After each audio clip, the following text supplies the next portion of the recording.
We're getting to that point in the year again. It's nearing the end of the quarter. So it's time for the quarterly review and the year-to-date review. So what are some of the things that you should look at? The first thing is to ask 3 questions.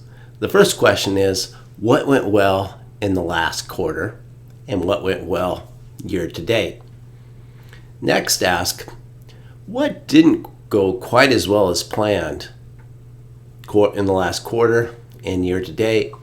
And what improvements do you need to make in order to ensure that things change going forward so you hit your targets and your goals that you want to hit for the next quarter and for the year?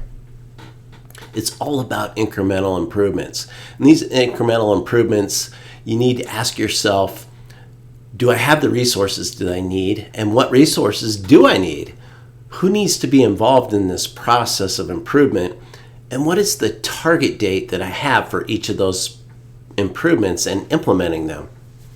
Some of the other things that you may want to consider, especially if you operate a business unit, or you're in sales, is to look at leading and lagging indicators. Some of the leading indicators, for example, if you're in sales, you might look at, okay, how many sales calls do I need to make a sale? How many presentations do I need to make a sale? In a business, you may be looking to say, okay, if I'm looking at sales unit as a whole, where are we at sales calls year to date and quarter over quarter? To take a look at that to see, did that change? Did it increase? Did it decrease? What impact did that have on our sales? Other leading indicators that you might look at would be looking at revenue accounts, looking at accounts receivable, looking at customer issues and complaints.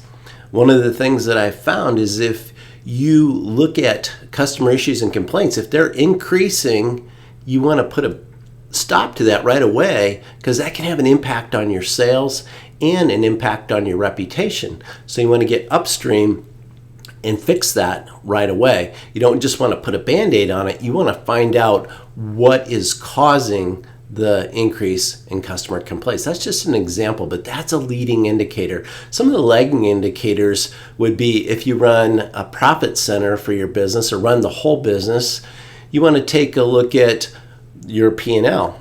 What's going on with revenues? What's going on with expenses? What are the differences year to date and quarter over quarter? Look at your budget. Where are you at year to date? What happened in the last quarter on budget?